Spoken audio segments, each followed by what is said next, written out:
Passover series here on Jewish Live. I'm Dan Liebenson, and I am here today with another previous guest on Judaism Unbound, on the Judaism Unbound podcast, Angie Thurston. She is the co-founder of an organization called the Sacred Design Lab, with another of our previous guests, Casper ter Kuile, and a third co-founder, which Angie can tell us a little bit about in a minute. And we are here to talk to Angie about, again, this question that we've been asking, how well, we know how this Passover is different from all other Passovers. The question is, what are we going to do about it? How might we do Passover in a way that won't make it only a bummer that this Passover is different in all these ways, that we know we can't get together with family in the same way, we can't maybe do the rituals in the same way, we might not even be able to get some of the ritual foods. We've been having some conversations over the last few days with B'nai Lappi, with Sarah Hurwitz, and other conversations where we talked a little bit more big picture. And the idea there was sort of, what kind of big picture questions can we talk about at the Passover Seder? Having a conversation is a major part of the Passover ritual, so we can actually do better on that this year, potentially, than in previous years. But the question of the rituals themselves, the various pieces of the traditional Seder that we might be used to, a lot of people are feeling kind of confused and bummed out and worried that we won't be able to do it this year in the same familiar way. And we thought that we could have a conversation today with Angie and tomorrow with Rebecca Milder, who are folks that are used to trying to actually reinvent rituals in more granular sorts of ways. And so that it might be a fruitful conversation to talk to somebody like you, Angie, who is actually an expert, such as there are any experts in online rituals, and that you might be able to help us a little bit to think about Passover in that regard. So before we jump into the question of Passover itself, could you just tell us a little bit about what the Sacred Design Lab is and what the story of its coming to be is? Sure, you bet. Well, thanks, Dan, and I'm happy to be here with you.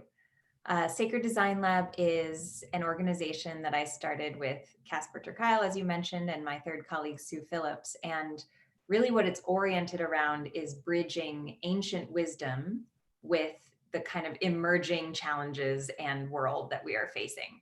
And so that means being in constant conversation with folks in the world of organized religion, and especially leaders, as well as with leaders who are doing things in spaces around innovative community and including secular community, that are kind of speaking into our culture now and helping people to find meaning and belonging and purpose in their lives. And so really asking, how can we strengthen what's emerging with the greatest wisdom that has come down to us through our traditions? And so we do that with all kinds of folks around the United States and across all different sectors. And so how does that manifest practically? Like, do you have conversations about these topics, or do you do kind of workshops where you're actually reinventing things? Yeah, we do three primary things. So the first is really just naming and framing the change that is happening and writing about it, speaking about it. So if you go to our website at sacred.design, you'll see we have 6 different reports there from the last 5 years or so that are really tracing changes in community, spirituality, and religion in the US. And then the second piece is, to your point, about trying stuff. So we do prototypes. We have an actual lab at Sacred Design Lab where we have gatherings around fascinating questions that people are living into right now. And we run pilot projects. So for instance, we ran an elder pilot for 6 months, connecting 40 innovative community leaders with 40 wise elders across religious traditions and outside of them, things like that. And then our third piece is partnering with organizations who are able to kind of deploy some of this ancient wisdom at scale. So those are, again, organizations that could be religious institutions, but are also institutions of higher education, tech organizations, civic organizations, healthcare organizations. So really looking at all the various places that this wisdom could live and thrive. Could you say a little bit about, because I think that this is related to the question of Passover and what Passover is there to do, which is, when you say wisdom, can you talk a little bit about what the point of the wisdom is? Meaning, like, what is it that you see? And I think it's important for folks to understand that I'll say this in a simplistic way, but in various ways, you're trying to take wisdom from religious traditions, but to potentially deploy them in ways that are not only for religious people, and maybe not even primarily for at least what we would classically think of as religious people. And Mm. so I'm curious about if you could explain, why bother? What is it that there is so say, I've talked about it as that there's a user interface of religion, but underneath the kernel, or the thing that the user interface is trying to get at, is this thing that I call wisdom. I think you're calling it wisdom, the same thing. But could you help us understand a little bit about what that is, and why we need it, even if we're not religious? Yeah, for sure. It's a great question. There's that line that's been variously attributed that says something like, don't seek to learn from the wise ones of old, seek what they sought, Mm, right? And it's this notion that, each of us in our own lives have an invitation and possibly a responsibility to make meaning of our experience, and to, kind of craft for ourselves a life that is connected to that of ultimate meaning and value. And so, when I think about the wisdom that has been handed down to us across centuries and across place, uh, I think of it as the kind of the storehouse of the evidence from the ancestors of a life oriented around that inquiry. mm, What have they found? And that the more that we can kind of put our own experience in conversation with the experience of others and the experience of those who came before us, the more that it can help to guide our own pathways as we seek to do that ourselves. mm, Now, with that kind of said, that philosophic statement, in a slightly more practical way, religious traditions have been, and in many cases still are, the best distribution system for human meaning making in the history of the world. mm, Right? And That's a great way to so put it. Yeah. part of what animates our project is noticing that more and more people, especially among younger generations, are less and less affiliated with organized religion, or they have relationships to organized religion which are hybrid and complex and involve, a kind of a lot of multiplicity, and also complex relationships with people in their lives who may not share the same identity, all of that kind of stuff, right? And so we can't necessarily rely on having a single religious identity or community that's going to provide the fullness of wisdom about how to live. And so a lot of people and more people are in a kind of choose your own adventure frame when it comes to living meaning making lives.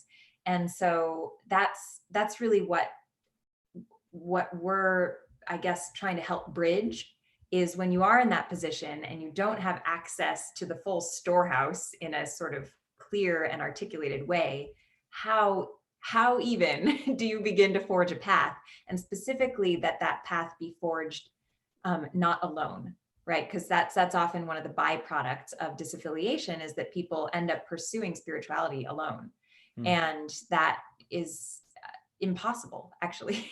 I think mm. it's certainly detrimental to the individual, but it can also butt up against the some of the core principles that people discover, which is like, oh, the spirit is not given to keep. This has something to do with the way that I'm showing up in relationship and in my life. So that's, I guess, the groundwork of how I might begin to answer your question. Well, I thought that your framing about the idea that I don't remember the exact words that you used, but that we're on the same quest as the ancients, we're asking the same questions, or we're trying to know what their questions were. Right. Um, I think that's very connected to the Passover Seder, which is structured around questions. There are the famous 4 questions. Why is this night different from all other nights? Really, it's 1 question and 4 sort of sub questions or subparts. Will you But tell me the questions, Dan? if I can remember them off the top of my head, but it's basically, why is this night different from all other nights? But the idea is that you're supposed to do things that are provocative of the question. I mean, actually, we're going to get to, I think, that something that is completely lost on contemporary modern Jews, because they are reading the Passover out of a book. called the Haggadah. And it's become a practice to sit around the table and everybody's got a book in front of them and they're reading it. And that was not the traditional practice. The traditional practice, nobody could afford to have a book in their house. So it can't be the traditional practice. The traditional practice was to actually legitimately have questions. And Maimonides talks about how what a parent should do is kind of make all kinds of changes in the room on Passover Eve. So he talks about throwing nuts around the table. That's just his example. And his point is for the children to come into the room and say, why are there nuts everywhere? Why is this night different from all the other nights, right? That it's supposed to be an honest question that you have provoked by making things kind of topsy-turvy and surprising. But we've talked about how it feels like what our modern practice of Passover is, it's like as if once upon a time there was a wonderful cake and people asked how to make this cake and they gave them a cookbook and to show them this is how you make the cake. And then somehow the practice evolved such that the practice is now to sit around reading the cookbook and you never eat the cake. And the problem that people have gotten used to, I think, is that instead of actually having questions, we read these 4 questions, and they're basically the sub questions are, on this that why today we eat matzah and on other days we eat bread. On this day we eat we dip the herb, we dip the herbs once, but this time we dip it twice. And why do we sit in a reclined position this on Passover? And normally we sit up straight. There's certain, why do we eat bitter herbs today? And normally we don't eat, bitter herbs. And so it's sort of like on the one, so on the one hand, these questions were once upon a time legitimate questions where somebody who didn't know, and by the way, like this is when there's someone who's not Jewish who comes to the Seder, they might actually be asking these things. But most Jews have been to 42,000 Seders, and they're not actually, they're not really sure of the answer, but they're also not really asking the question. They're just asking that question because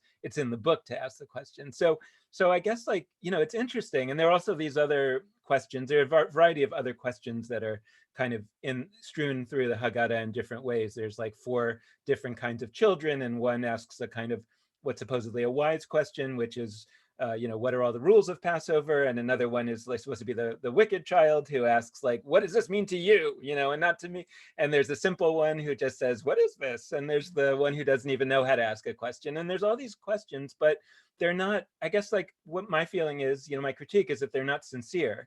And so in a way, not because anybody means them insincerely, but because people haven't been taught to ask sincere questions at the Seder. They've been taught to read these particular questions out of a book.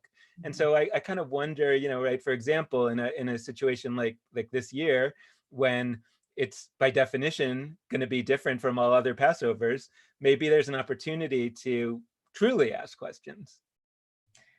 Yes, well, we're certainly in a time where I think people are asking very difficult questions as it is, right? There's a sense of so much uncertainty that questions are very much alive in us at this time. And so I think you're absolutely right that if we wanted to, we could give those questions a place at the table during Passover this year, and to help that be some of what orients us, and of course, there is that connection between our current moment and the lineage of moments during which people have come together for Passover across history, right? So it's connected, and we're having a new experience that is bringing up new questions, as you say. Right. And so I think absolutely making room for those questions to be present in our space would be very appropriate.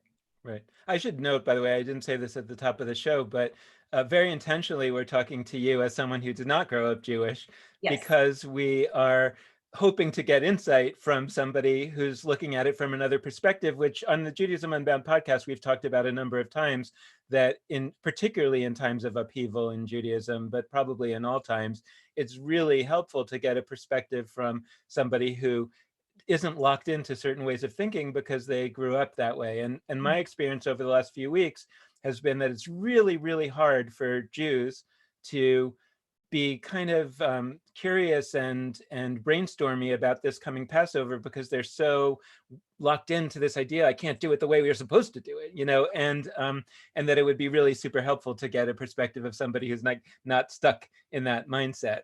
And so well, hopefully I'll fit the bill. I am at least relatively Passover literate from Right. a fair number of life experiences. But yes, I'm certainly not locked in because I've had limited exposure to those experiences. So.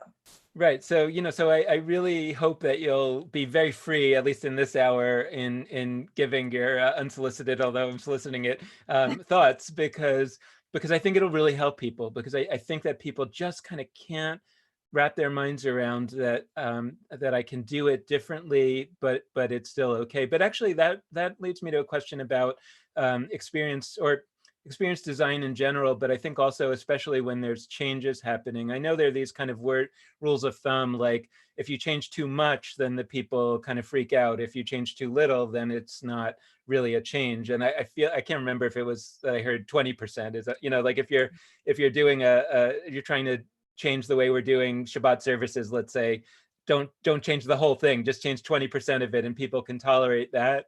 But if you change too much, then they'll react negatively. Is there a kind of a rule of thumb on that you work with? Or, the problem with this year is it's almost inevitable that it's almost 100%. Although I guess one of the questions is there a way to think about it where we're going to retain a lot of it, even if it's not so great over Zoom, but we're going to retain a lot of it because we have to, in order to give people the feeling of that it's still a Seder, but we can be free with 25%. How do you think about that? Yeah, well, I'd love to talk about that a little bit, specifically what you just mentioned about the part of this that feels out of our control. And I think what I would say is, if you're in a position of leading, right? So as if you have an identity as someone who typically would be leading a community, and that could even mean leading a family in a Seder experience, that I think one thing that's going to be really important this year is, because what we're about to talk about is all kinds of creativity that we could bring to bear. And I'm excited about that because I know that we'll get to do lots of exploration. But, I think we need to be in a certain mindset in order to play. Creativity is a kind of play. And this, when you think about the fear stance, if you were to ask 100 people, like, express with your body what fear looks like, you would probably get a lot of people curling in on themselves, right? It's kind of the opposite of a stance of imagination and play. And so I think part of what's going to be important for anyone who is in the position of doing like creative ritual design around Passover this year, is that they really have an opportunity with some people in their lives. And ideally it would be, either peers in the sense of other leaders who are kind of engaging in the same conundrum, or elders in their life, the people who they look to as inhabiting a way of being that they admire, to take an opportunity with peers or elders or both, to just be able to express any sorrow or other emotions that you're feeling as a leader about having to do it this way, which is not what you would have chosen. Because I think that step in this case is going to be really important before just diving into, okay, like, why, diving into imagination and perhaps finding oneself like hitting up against it in the sense of, I don't feel like being creative because I'm grieving. And so being able to have a bit of a lifeline with peers and elders is going to be important, probably throughout. And in part, that's because if you're leading in this kind of scenario, you don't want that to be what you're asking of the participants, that they be able to hold you in that experience, but that you're able to be giving in that space because you're resourced in another way. I was gonna say, like, because I think that one of the fruitful things that we talked about with B'nai Lappi Yeah. previously is that in some ways the Exodus story, it maps very well onto our current situation, that there's a plague and we're all of a sudden thrust out of our usual spot and we're in the wilderness and it's chaotic and scary and we don't know what to do. And there's a wonderful story in the book of Exodus where Moses' father-in-law comes to give him some advice. And Benay and I talked about how the father-in-law is actually a man of the wilderness. So he's kind of a person who has been living out here and has some things to say. But one of the things that he advises Moses, like, there's this famous advice about how to have a management structure, but there's this other piece of advice, which is like, he's role modeling, where he asks Moses, how are things going? And Moses says, oh, it's been so hard. It's been, we had all these travails. And Jethro kind of hears the story and he says, implicitly, what are you talking about? Your God just saved you from slavery. You should be celebrating. And Jethro throws a huge party for the elders. And my take on that story has always been that Jethro is, by role modeling, he's telling Moses, to be a leader, you can talk to me, your mentor, and tell me about all your travails, but don't project that negativity to the people, because people can't follow you in that mindset, or they want, and that, so I guess what I'm saying is that I think, and I'm asking you if this is right, and if this is what you're saying, that I think that those of us who are going to lead a Seder, we're also grieving, we're also confused, but when we're leading that Seder, we should try to project an air of happiness and excitement and exploration, as opposed to bringing everybody into this kind of, oh, this is so weird, or should we?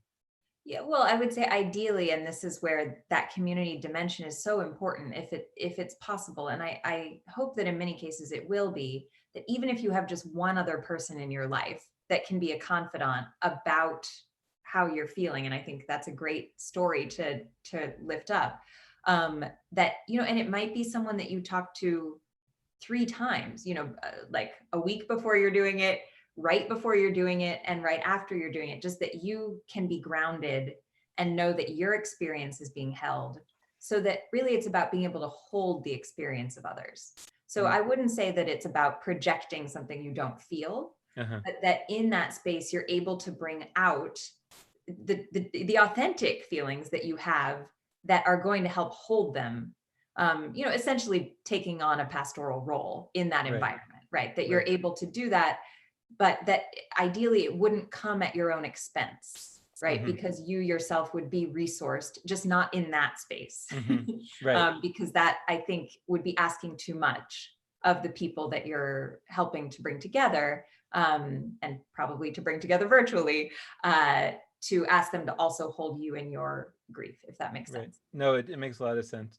So I'm not sure if the best sort of step for us to go is to talk about Passover and how we might digitize them, or to talk about your principles and how you think about online rituals. But maybe that's a better place to start, and just for you to give us a little bit of general grounding, and like how, in general, how we think about online rituals in a positive way, and maybe what can they do that even in person doesn't do, and are there, can we give some initial thoughts on, well, what might be good about this, and then maybe we can try to map that onto the Passover rituals.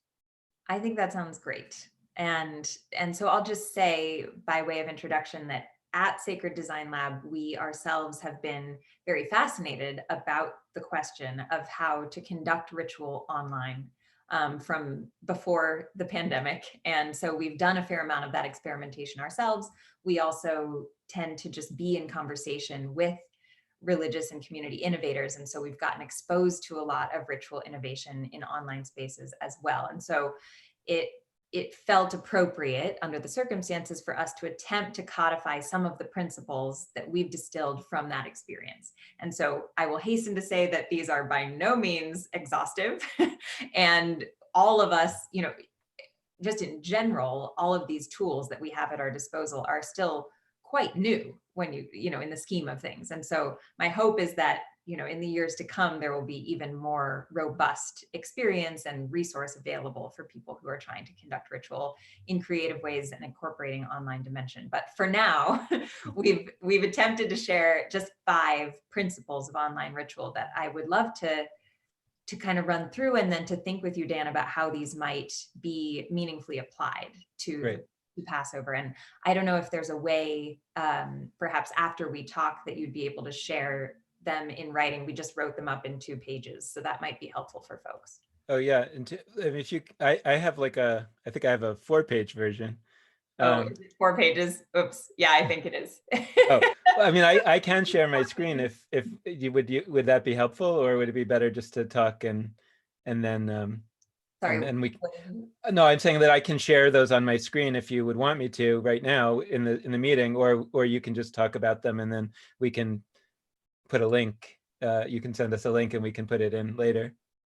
Okay. Well, Whatever you I think mean, is best. if most folks are going to be watching this, after we're recording live, then I think, Yeah, as long as they have the link that they can reference, then we can just have our conversation alongside that. great.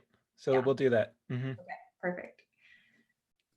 So I'll just kind of give maybe the highest level about each of these 5 principles, and then maybe we can decide which ones we want to dive into and how much, Perfect. if that makes sense. Okay. So the first one is to make a space. And what we mean by that is basically that as a leader and frankly as a participant, but focusing for a moment on leaders, the real environment that you're in is going to affect you and those that you're with, even if they're with you virtually. And so, given that this is going to impact how you feel when you're creating an online ritual environment, to the extent that it's in your control, do your best to create a space that's going to be conducive to the inner state that you'd like others to have during this ritual. And so that can be through your decor of photographs and plants and books and furniture. It might be your own clothing or jewelry, what you're wearing for the ritual. And even if a lot of that is not in your control or you don't have the means to do that, on video, et cetera, it can be it is always, I think, important to do your best to prepare your inner environment before an online ritual. And so that's a little bit what we were just talking about with, elders and mentors, but also in terms of your own practices you may have, or intentions that you might want to set, even frankly, a few deep breaths before you join the call. Can I ask you on the much more prosaic version? I mean, like now, we've discovered early on in using Zoom a lot is that you can do things like this, where you can, and I'm thinking like there's some presets here in Zoom, but I would imagine that if you searched around a little, you could find like a desert scene, for example, and if you're trying to talk about like the exit, this is a more of a desert island, but that potentially you could find some kind of scene and even maybe ask everybody on Zoom to put the same scene in back of them, and you could somehow feel either that we're in the wilderness together, like on the Passover story, or in Egypt or something, right? You could things Sure. like that.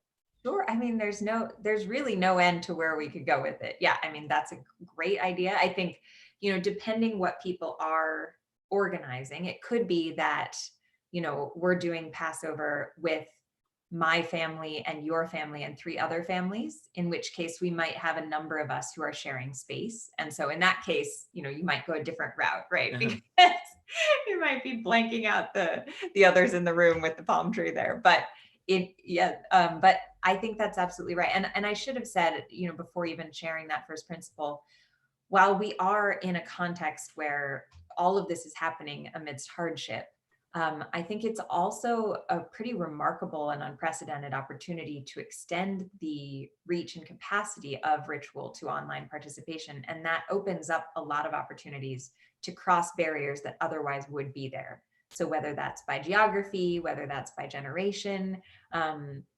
there's real possibility here that I think once we kind of hold the grief and loss we're feeling in conversation with that creative play, we can really make a lot of discoveries there. So the second principle, and again, we can go into any and all of these in greater depth, but has to do with marking time. And so when we're in real space together, a lot of the time that happens kind of naturally, like, oh, we've all sat down, or oh, there's a sense of just by the way our bodies move in space, whether something has begun and when it has ended. But in a virtual environment, we need to do a little bit more work to make that happen. So, for a good ritual experience, it's creating a frame. It's inviting you into a time out of time, what our friend Ida would talk about as a magic circle. And so when we're together, we should feel like we've entered the magic circle. And then when it's over, we should know that it's closed, that we're no longer in it. And so part of what needs to be done in an online environment is to create that frame by marking a beginning and an end. And so that can happen in many ways that we can talk about, but especially things like breath are often helpful, kind of breathing life into a virtual space, even if we just each breathe together at the beginning and the end, things like that, and I'm sure that a lot of what already exists in the Passover Seder could be meaningfully deployed for this Uh-huh. purpose. But you mean it's not just saying like, okay, let's begin the Seder. It's like, okay, everybody, let's collect ourselves. Let's, do something, whether we all breathe together. That's something that marks kind of a formal beginning that That's right. maybe has silence on both sides of it. Yeah, let's become present here together, right? Recognizing that our bodies are not together in space. How can we be together and know that we are? And so, for instance, in a daily reflective time that we've been leading on Zoom during the pandemic, we will just have, well, we actually do silence first, but then we also have everyone light a candle where they are. Hmm. And so, and they might put in the chat like candle lit in Alexandria, candle lit in Tacoma. And so things like, and then we blow it out at the end and we all catch the smoke. Uh-huh. So things like that, where we know it's begun, the candle is lit, and we know it's ended because we've blown it out, that kind of Well, thing. it's interesting too, because it makes me even just think of the traditional Seder, like you said, having that built in. I mean, there's the two first things that you do in the traditional Seder is you say the blessing over wine, the Kiddush, which is really where usually one leader is saying it and everybody else is silent, but it gives a kind of a beginning. But then the other thing is that the second thing that you do in the traditional Seder is a ceremonial hand washing, which this year seems quite appropriate. Yes, it Um, does. but often what people do, I think, partly because like everybody's at the table and everybody just squeezed into the table, so it's hard for everybody to move around. Often in people's seders, somebody goes to ritually wash their hands as like the delegate of the community, in a way. But this year, I could imagine that the more traditional way, where usually it's a basin of water, is passed along with like a scooper, and people kind of wash into the, like, to actually do that is much more feasible when it's really just 4 people here and 4 people on Zoom over there and 4 people on Zoom over there. And actually everybody could do that in a relatively short amount of time. And maybe that hand washing would both be related to the times that we're living in, and also giving this mark of time and space. Like we're entering the magic circle by first washing away what really ought to be washed away, which is any traces of the outside world that's scary. Yeah, no, I think that's exactly right. And it dovetails perfectly into the third principle, which is use real things. So I think you're hitting on it. I mean, we led a ritual where everyone brought a cup and a bowl, and the cup was full of water. And then it was symbolic in that particular context of moving from one container to another, and then we drank the water after that. So that was a different ritual, but it employed real water, and a real cup and a real bowl, and everyone's doing it where they are at the same time. And so I think you're absolutely right that having the ritual hand washing occurring across space, with multiple families at once would be so beautiful and powerful as a way into that. And I think in general, just not to forget that while we're gathered virtually, each of us is embodied where we are, and that ritual is so much more powerful when each participant is having a real sensory experience. And we can talk about, obviously, I know there are challenges to some of the particularity this year with people not necessarily having access to exactly what they usually would. So we'll have to think creatively about that. Right. But that being said, I think you can go a long way with what people do have access to, and allow for whatever might have been kind of experienced in the more traditional Passover together in whole new ways. And part of that has to do with using real things and those things, because people are in their homes. You can find even that everyone has meaningful versions of the things at hand, right? So that this candle is special to me because this cloth I'm wearing is special to me because, this vessel that is holding my drink is special to me because, so you have the specialness and the participatory nature.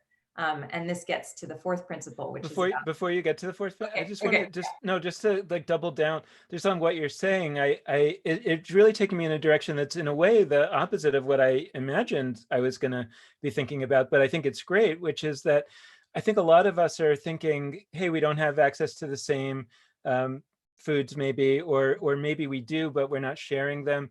And so we need to do something different. But in a way, what I'm hearing in what you're talking about is the possibility that, no, we actually want to double down on that and say, when we're doing the Seder the regular way, a lot of these rituals, like the hand washing and some of the foods, they're almost like passing by us very quickly, and it's not even registering. Whereas to actually do it in this way and to say, wait a second, like as I was listening to you, I was like, wait a second, the Passover Seder is already doing a lot of the things that you're saying. It's It is, already really full of these like tangible things. And so what if we actually just said, hey, let's slow the whole thing down, and let's say, let's really savor these foods. Let's really do that hand washing. Let's not just have dad go and do it. Let's have everybody really do it, and not only do it, but do it slowly and seriously. And maybe you actually like just dig deep into what's already there. And so that's really helpful. Yeah. I mean, one asterisk to that is that if you are in an organizing or leading or designing position, that dimension will require a little preparation for everyone involved, right? So making sure that you take the time to ask people in advance to have these things ready for when you're all going to gather online, which is easy enough to do. But what you don't want to have is to have everyone scurrying around their home trying to collect everything when it starts. So that'll be it. That'll be a key. But yeah, I think that's right, Dan. I mean, we can still be creative with what the things are, but I think you're right that very much so we could use what is already built into this tradition from our homes. Yeah. Right. So briefly, okay, the fourth one. Yeah, it's a good one. No, I said the fourth one. Now we're ready for the fourth one. Is lean into the new, and that's about playing to the strengths of this format. So again, recognizing the loss in that online gatherings are not the same as in-person gatherings, but also for the creative purposes, kind of reframing to say online ritual is a different medium entirely. And so for the creative purpose, it's not to think of it as a less good version of the real world, but actually to think of it as a new category of experience and one that's just being developed. So we really have a chance to create the traditions of the future, which is not to say that we'll be like online under duress for the rest of our lives, but just that this is a whole new playground, and that some aspects of it are genuinely very powerful. People can connect across vast distances, including people with limited mobility who couldn't otherwise participate, right?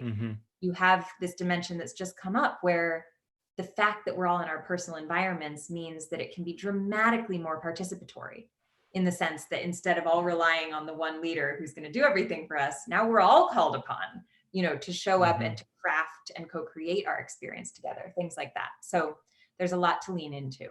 Right.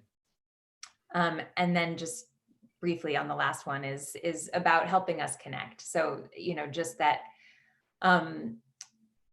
it's easy to suspect that our distance means disconnection, right? And the kind of loss of, well, we always come together in this one person's home for Passover, right? And the fact that that's not possible is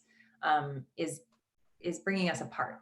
And I think, our hope with these principles is to help animate the imagination around, okay, how can we connect at distance through this ritual? And, I think we can get into it if you want, Dan, but there are some ways that, depending on the platforms that you're using and the kind of format you develop for the ritual, there can be ways to, again, sort of deploy its strengths to help deepen connection. Because emphatically, I have experienced that with a little guidance and some creativity, these platforms really can facilitate not just connection, but like religious experience, where people meaningfully connect not only with each other, but with their deepest sense of meaning and their connection to, something beyond themselves. Right. Well, I mean, I think that this is, I'm no kind of historian, but this is my sort of take on the recent history, by which I mean the post-Enlightenment history of the Jews over the last 100, 200 years, is that, what? Just a little thing. I'm anticipating what you might say. No, just a little, no, which is just that before the Enlightenment, there was a very small minority of Jews who were well educated. Those were rabbis, and they had a very sophisticated understanding of what Passover was supposed to be, and they wrote a lot of sophisticated books about it, like Maimonides did. And you could imagine in this little gathering, there was a really serious undertaking going on. I think for the vast majority of people who were uneducated, it was kind of like, these are the rituals that you should do. And yeah, we know it's about that we're remembering the slavery in Egypt and that we were freed, but I don't know that there was like tremendous sophistication about it. Then after the Enlightenment, a large majority of Jews became very well educated. And for some reason but I think because at the same time there was the printing press and there was a cheaper books, that all of a sudden, at a moment where maybe the Jews as a large people could have become very sophisticated and creative about the Passover ritual, because of the printing press, all of a sudden they became less creative because all of a sudden everybody could have the book. And then you think that what we're supposed to do at Passover is a ritual that is required, that somebody else told me to do, and we should do it the right way. In a very specific way, as opposed to the right way being that we should accomplish the big picture goals of Passover. And the big picture goals of Passover are really clear in a lot of the writings of the Mishnah, which is the original book of Jewish law that prescribed the mechanics of the Seder, which are actually very sketchy. There's not that many things that are absolutely required. And the big picture requirement is that in each and every generation, every person should see him or herself, themselves, as if they personally left Egypt, meaning that it's not a remembrance of our ancestors having left Egypt. It's somehow a change in our nature so that we ourselves are now a person who left Egypt, even though it was 2,000 years ago. And then the question about why, that's a little bit controversial. You could say that in the beginning it was because then we'll be more grateful to God, right? Because if we ourselves were a slave that was freed, as opposed to our ancestors 2,000 years ago, where then maybe we'll have a more direct sense that God helped us. And now, even though we're still kind of struggling in our lives a little, but we can still pray to God and hope to God and believe that God will save us. That's one take on it. And I think that the more prosperous, sort of higher end Maslow hierarchy of needs take on it is, now that we're doing okay, maybe if we believe that we ourselves were slaves who were freed, we'll understand that we have a sacred obligation to help others who are still enslaved or who are in other ways struggling and impoverished. Either of which in some way is like a beautiful take. But at the end of the day, I don't know too many Jews in my lifetime that will say, in fact, I'm pretty sure I know zero, that will say, oh yeah, that's what happens to me every year at the Passover Seder. That I come out of there feeling like I myself was a freed slave, and therefore either I feel more dedication to God or I feel more dedication to being a kind of person who is going to help others. I think they all know intellectually, or many people know intellectually, that's what I'm supposed to get out of it. And so maybe I'm reminded of that. And so I'm thinking about it a little more than usual, but not that I've had this transformational experience. And when you were talking about like the magic circle, right, that we're creating a space here, and it's a magical space, and we're going to come into it with a certain intention, and we're going to leave it with a certain intention. I actually think that's what the Seder is trying to do, and has been a pretty abject failure in doing that. And the reason why people like Passover so much is much more to do with the family gathering, the Thanksgiving dimension of Passover. And the ritual sort of feels like something that we do. Yeah, we have like fond memories of it, nostalgia, but it's not actually working as a magical experience. And so I sort of wonder if there's opportunities this year, because the Thanksgiving piece is somewhat reduced, and and we can't do things the same old way, that maybe we can figure out how to create a truly magical experience where that transformation to be freed slaves is actually happening. Oh, if ever there was a time, this is the time. Right. So I guess like my question is like, so the way that I think that Seder tries to accomplish that is through two major tools. One is these foods that we eat, and that we, in some way, people think of them as symbolic. I don't actually think of them as symbolic. I think they're trying to do something akin to what the Eucharist tries to do, which is to say that, no, actually, by taking these foods into your body, it enacts the magic.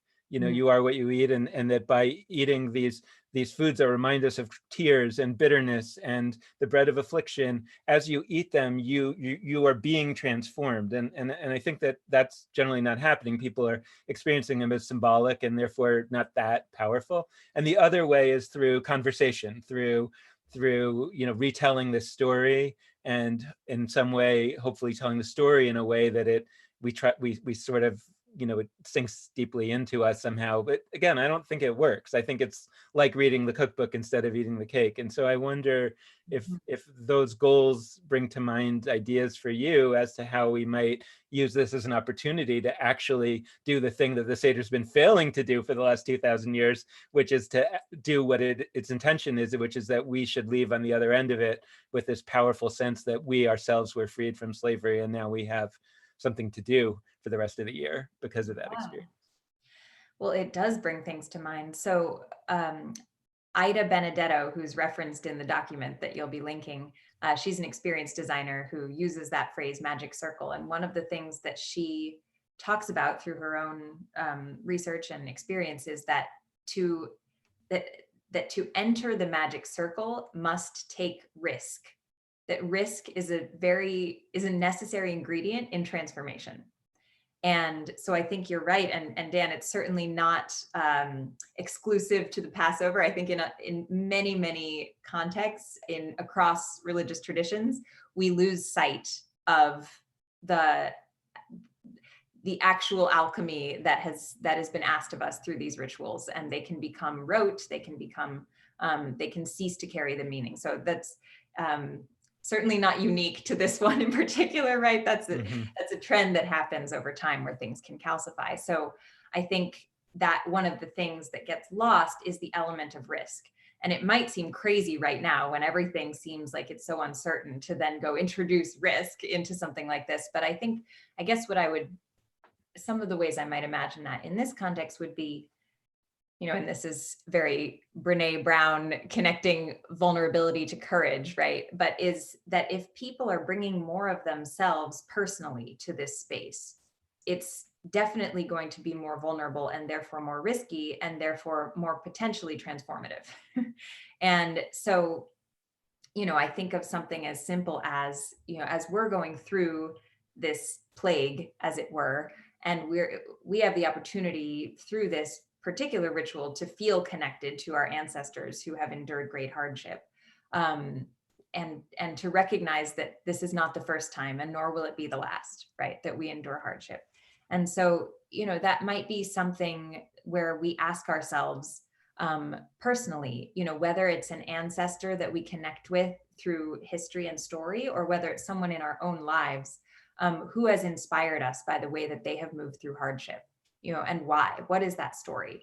And to maybe incorporate some of that personal reflection and or sharing into the ritual experience this year, and that might involve also some kind of commitment that someone might say, inspired by the courage of, my grandmother Ingrid.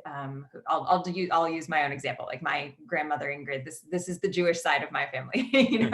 Lived through, fled Germany during the Holocaust and cared for her mother in a convent in Morocco, right? And then moved to the United States at 19 and taught English or French rather. So okay, so I have her story, and what is the quality about her? Maybe it's her tenaciousness.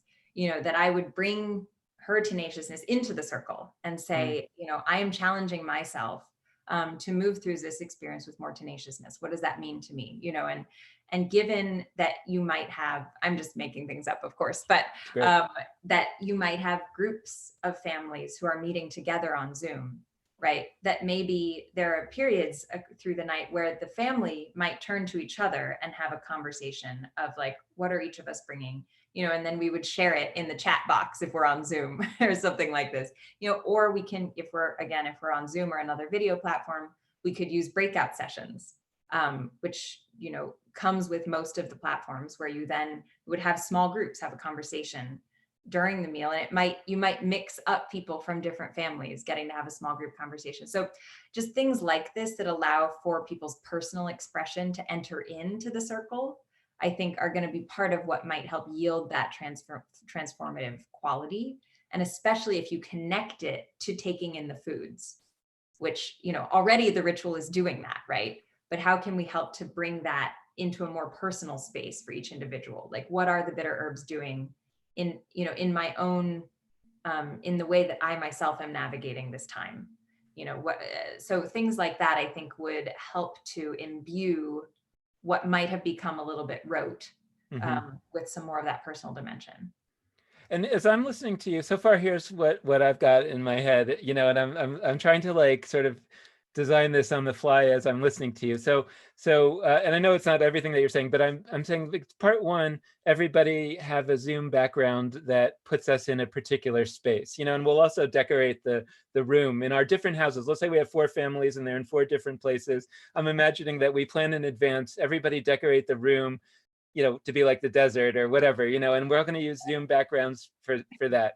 Then my sister, who I think is generally annoyed that I don't quote her enough on the podcast, because I think I say things about my other sister. So I'm going to say for the sister who actually, so her family, this is before this Passover, they've, for the last few years with their friends, they've actually been having costumes for the Passover Seder. Nice. And they're all together, but they come in costume and either as like Israelites with, robes and staffs and whatnot, or as Egyptians, with Egyptian makeup and the Pharaoh hat and all that kind of thing. And so I'm thinking like costumes is definitely something that would really work, especially in we're seeing the creativity of everybody in their different Zoom spaces, who's come in a costume. So somehow you're creating this sense that like we actually are on in a trip through history, right? Like we actually are going to this time. And I guess the question is, maybe once we're already doing that with the space and with our costumes, then even if we're eating the same foods, maybe they take on a certain new valence, because it's one thing to eat matzah when I'm dressed in my Western clothes and we're just kind of, it's kind of fake. At the point at which I am all dressed up as a Israelite and the house looks a little bit, deserty, and then I'm eating matzah, you start to feel like, oh, this is actually more, this is helping me get into character. This is part of like the people who are using the method, the method acting, like they really try to do the things that so like I'm starting to get this sense of like place and all Right. that. And and then some of the food, it feels like some of the foods, I think that people are thinking about the foods like traditionally you're supposed to have a bitter herb, where a lot of people, for example, have horseradish. Right. And I don't know, I mean, maybe some people have horseradish in their house. Maybe you can still go out to the local supermarket and get a canned horseradish. But to the extent that people are used to having a chopped up horseradish, maybe that's hard to get. I'm not totally sure, because I'm not going out to the grocery store as much as possible, which I think is true of a lot of people. So I'm wondering, like, maybe, okay, we don't have to have horseradish. Maybe there's a way to experience, like the horseradish is meant to either be a symbol or, like I was saying earlier, a food that you take in and it actually embitters you, right? But the idea is to somehow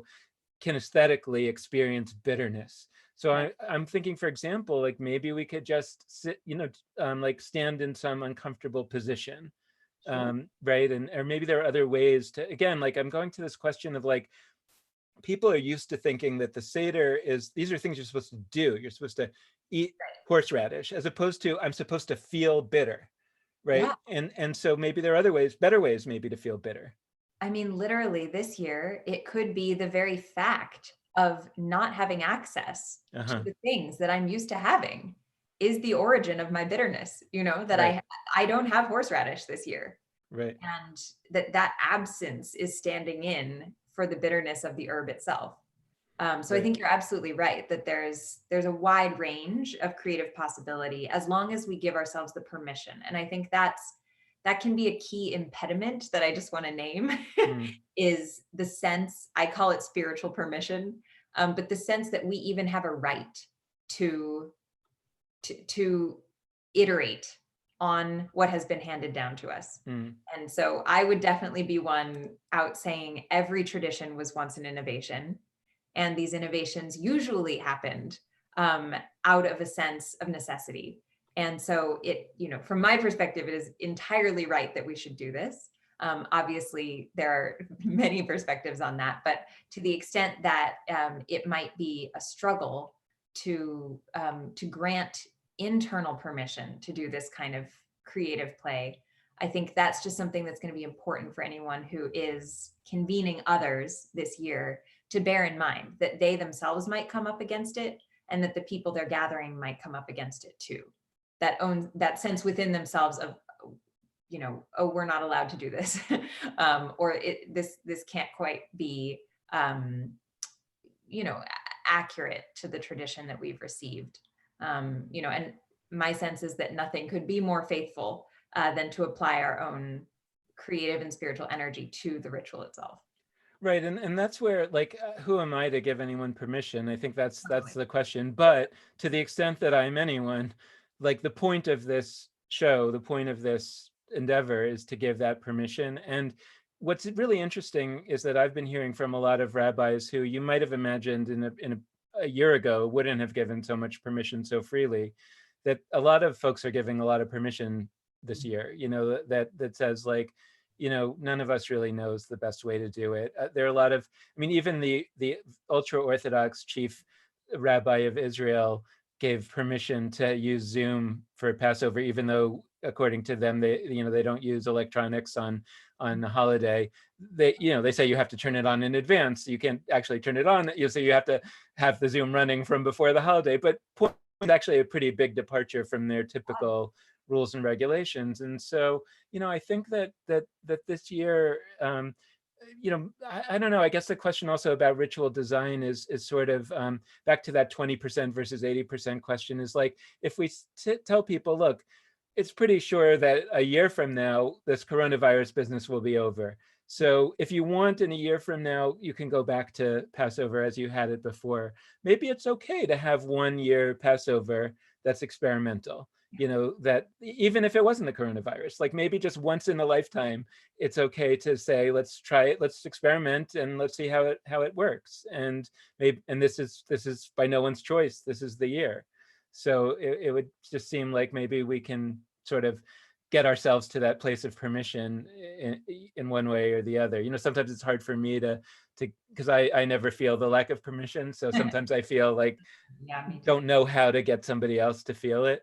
But maybe in a year like this, where no one really knows the right way to do it, it's a year where people can feel more permission. I hope so. And to really be, allow ourselves to be moved by what occurs that we never could have anticipated. And of course, this is not the situation that we would have desired. But the fact that we might be able to have Passover with family members who would never be able to be in our homes because of where they live or other extenuating circumstances, but that we could actually be together and celebrate together in, yes, a virtual way, but that the alternative would be not at all, right? So the fact that we'd be able to do that together could be so meaningful. And I think, a lot of what you're suggesting, Dan, around incorporating these more creative dimensions, it could end up being a very special Passover experience, and one that we're all going to remember for the rest of our lives, and sure, there might be bad reasons why that's true because of the circumstances, but there might also be really beautiful reasons that we come out of this saying, wow, that was one of the most moving Passover experiences I've ever had. Right. I think it's wholly possible. Right. And so I really encourage people to just, not be afraid of this opportunity to try something. Yeah, and I would also, right, and along similar lines, I would also just say to people, look, if you've really been getting a lot out of your Passover Seders in the past years, like you've really been transformed, like it might be a bummer for you this year, but I would suggest that probably nobody listening to this is going to be in that position where they're going to say, oh yeah, Passover is really working. I mean, the Seder was really working for me on a spiritual level, and I think most of the people watching this are going to be like, yeah, actually, I would want to try out some new things because maybe I could actually get it to work for me. And like, this would be the year. And I totally agree. It might be one to remember. And not only that, it might be one where next year rolls along and you say, you know what, I'd rather do it the way I did it this year, and maybe it's the beginning of the creation of something really new and profound. So thanks for helping us frame some of the right questions to be asking, which is very much in the Passover tradition. Well, I'm honored to have any part of the tradition. This is great. And so is there like a way, are there ways that people can explore what you do beyond the link that we're going to share? Like, are there places to go to learn more about what you're doing? Yeah, I think the best place is just the website, which is sacred.design. And then within that site, the page on insights is where we've housed all of our reports, and folks can sign up for our newsletter, which goes out about once a month and just contains some of our latest thinking about how things are changing, resources, ideas, inspiring projects, things like that. So that's probably the best place to head. Well, thanks, Angie Thurston. This was so great. I think it was exactly at least for me, it's exactly got my mind spinning in the direction that I was needing somebody to help me get there, which is on the practical side, how are we really going to play around with some of the practices and make them really meaningful? And I think I'm leaving here feeling really energized about it. And I hope people watching will also. So thank you so much for guiding us. Oh gosh, well, I hope so too. And it's been really fun to talk to you about it, Dan. So thank you again for all you're doing to help folks in this time where it's really needed. Thank you. Yeah.